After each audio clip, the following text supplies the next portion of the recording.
Welcome into the latest edition of Extra Time. Louise is here, Jan as well, after shouting at Craig. Jan's, and I take it very personally. Well, yes, I know, about the... You're working for Austrian TV, Jan? I'm working for the Austrian government as a secret agent tonight. Oh, wow. They're not looking for a grumpy Scotsman, are they? Yes, go on, go to Austria. That'd be good. What's that behind you, Jan? It's not a vacuum cleaner, is it? No, I am in the studio. I have no idea. I wanted to sit the other way around because there are TVs everywhere there.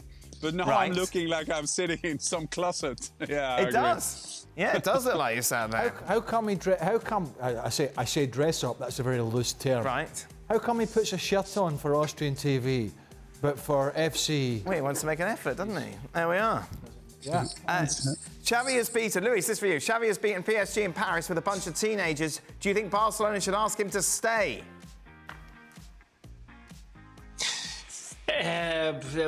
Probably we're going to talk about this for the rest of the season, but I think that there might be some talks into the club to wait and see what happened, to wait and see if Xavi is willing or is feeling, because the problem was that Xavi didn't feel comfortable or was with enough strength to continue in the coming years. Let's don't forget that Xavi had still a new year of contract, but he decided to leave at the end of the season. So I'm sure that if Barcelona continue playing in this style with this good idea and with good results, we probably are going to see some chats between him and the board to see if he can stay for another year. I will say the same as my dad would be saying.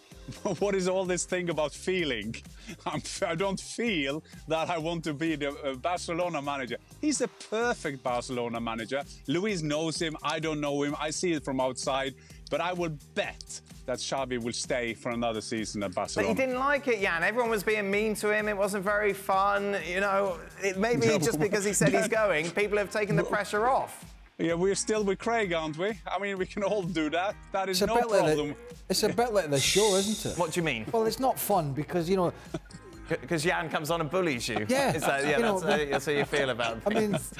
Because you're talking about the spirit of the game. I mean, I'm all for the spirit of the game. I know. And he's claiming your dogs don't have any knowledge of freaking guy shouting at me from Austria. I know. Xavi has beaten PSG. Oh, whatever, we've done that one.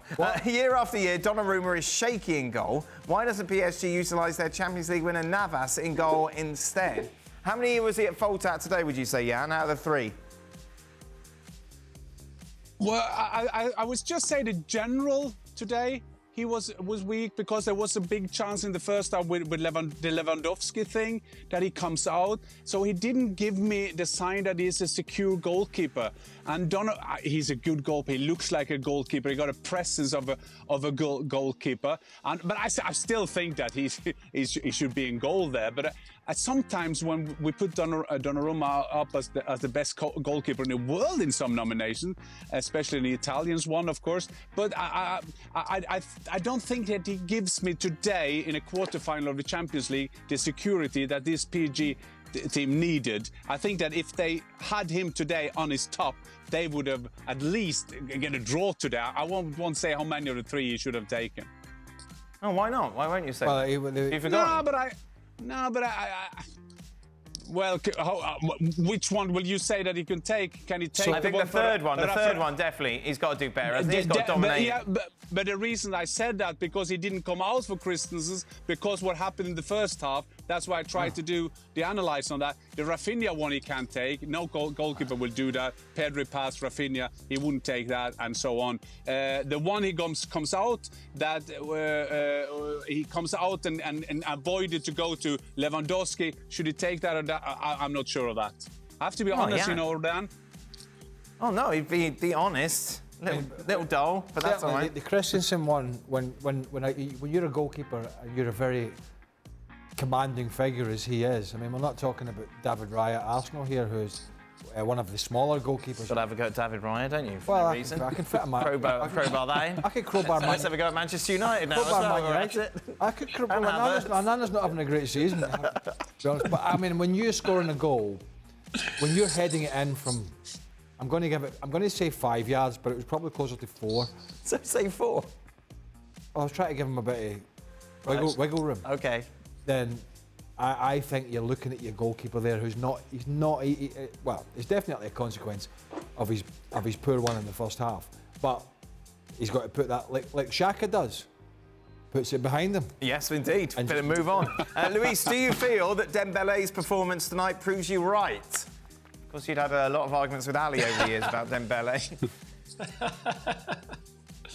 No, at all. I don't think that he's been the best performance of Dembele, but I think that is still one of the most exciting players in the world. I know that some people wouldn't believe me when I said that he should have stayed at Barcelona.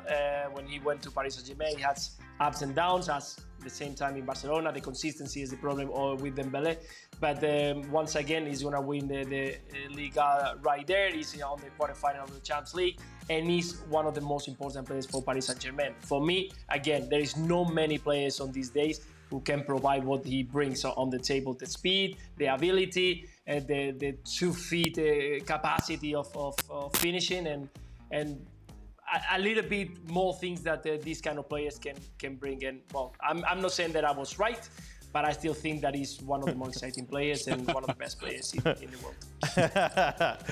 Very important to state that you're right in this business. Well, yes, okay. Jan, this is something you were discussing. I don't think it's that big a deal, but just go into a little more detail why. Do you think the lack of away goals rule made these ties more interesting? I do, because...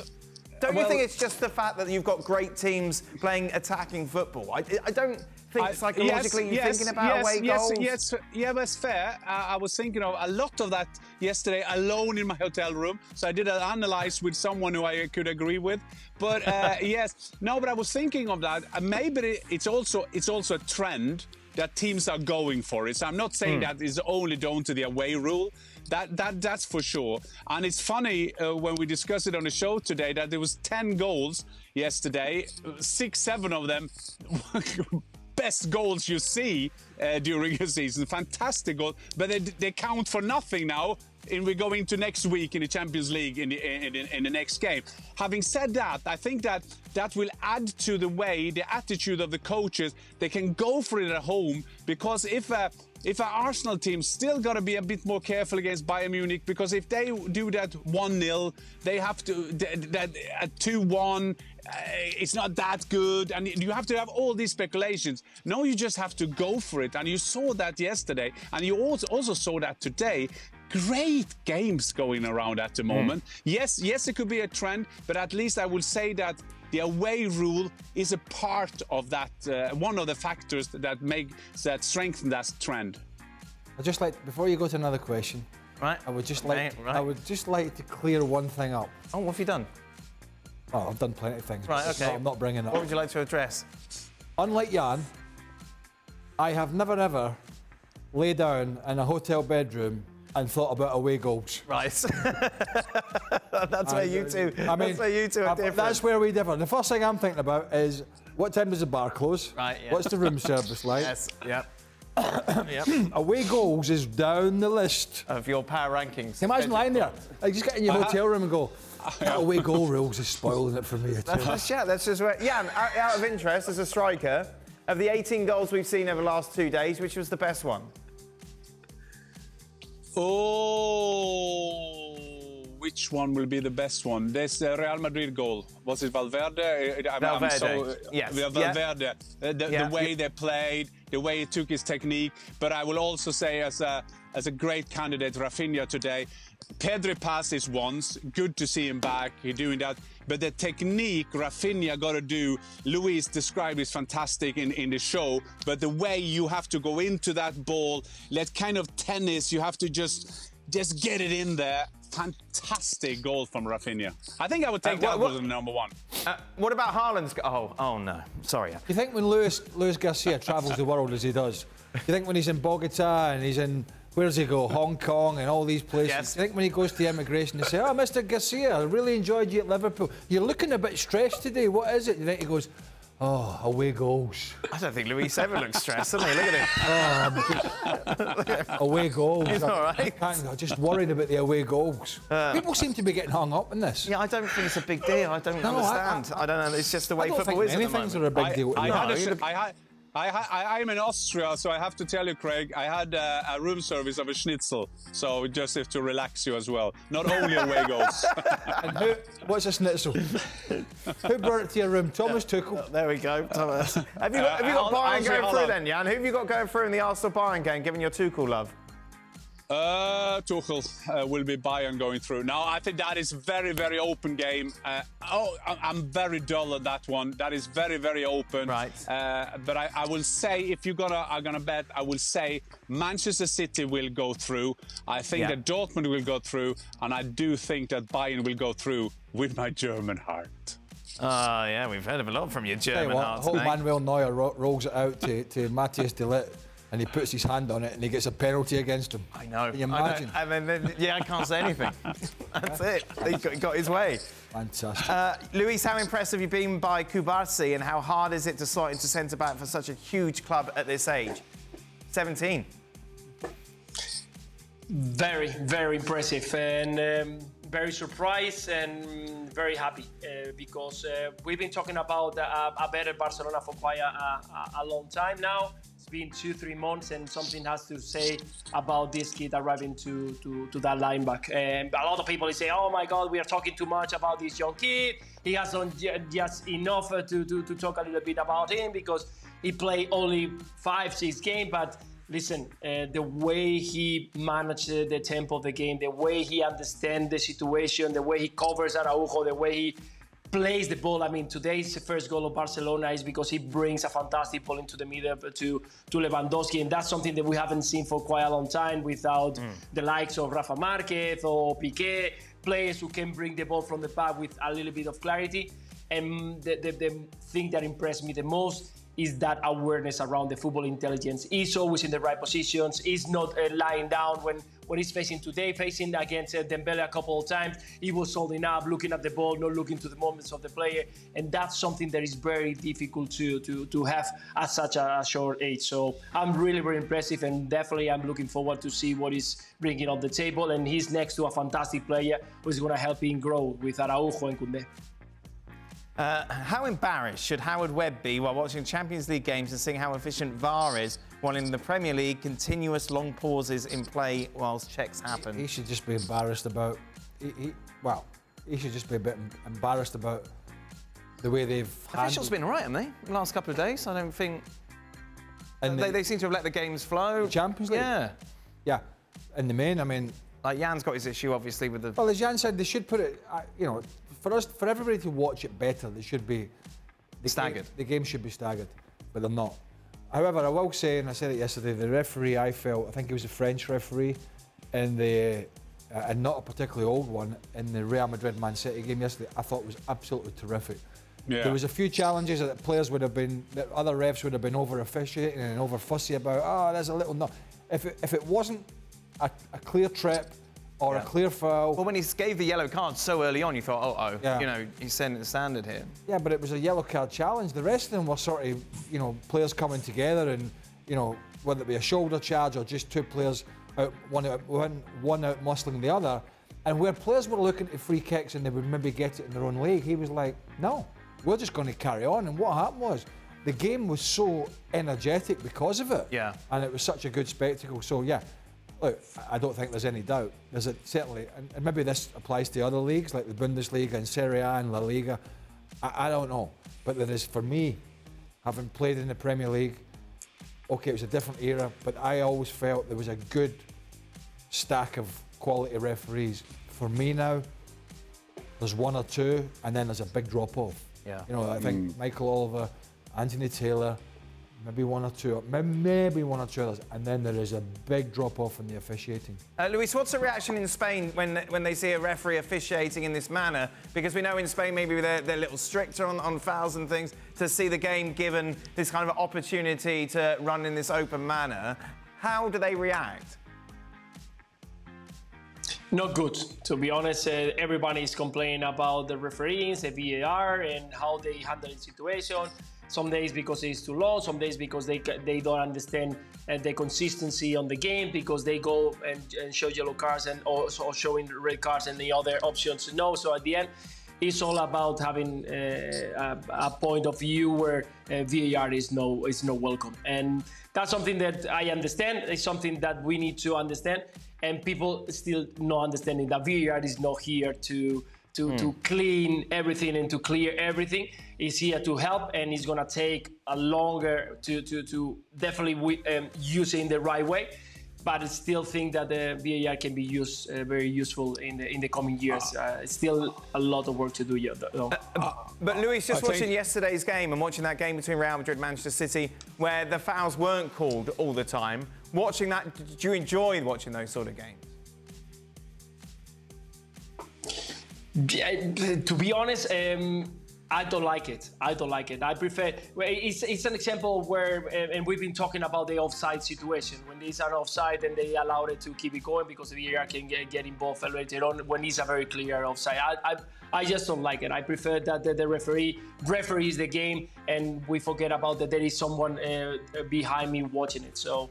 Here is all talks about not being happy with it.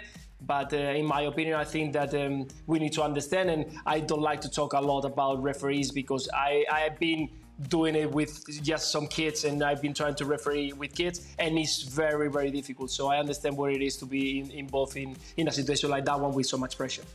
I think we have to do it in the right order here. I mean, we can discuss everything, but I think that the general football debate, I'm with Craig. We have to start with the referees being good referees.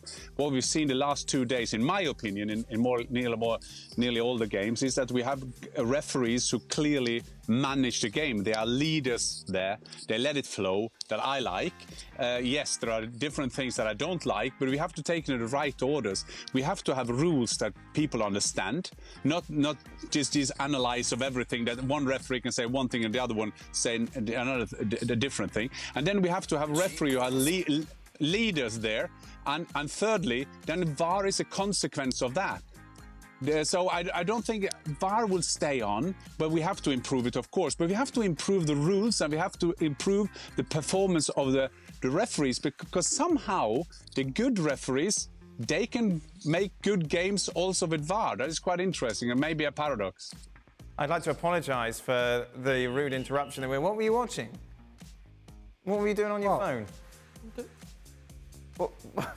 Right, I don't know what he was doing. Yeah. This is going wrong. Oh, clearly. Luis, percentage chance a Spanish club makes the Champions League final. So if we got Barcelona look likely out of the two to go through against PSG, Real Madrid not so much against City, Atleti maybe against Dortmund. You don't know where to go tonight, or what? What do you mean? You're dragging this. I'm not dragging it on. I'm answering the questions. Thinking that Sorry. Go on, Luis. Go ahead, Craig. You can check your phone. No. Okay. I think that knowing that Atletico Madrid and Barcelona are in the same bracket, and both of them they are in good position. But if they arrive both to the same final, so there is one in the Champions League final. So I will say that we got 60% chances to at least have one into the final. That is it then. That brings us to the end of Extra Time. Thank you very much today, guys. You never know when enough's enough. You've always got to push it. Which I can push it. Right, anyway, I've got 2 days off now. You off now? Oh, I'm off till Friday. Oh, are you on Friday, are you? Yeah, big day Friday. What's happening Friday? No idea. ESPN FC then back tomorrow. Some big games in the Europa League.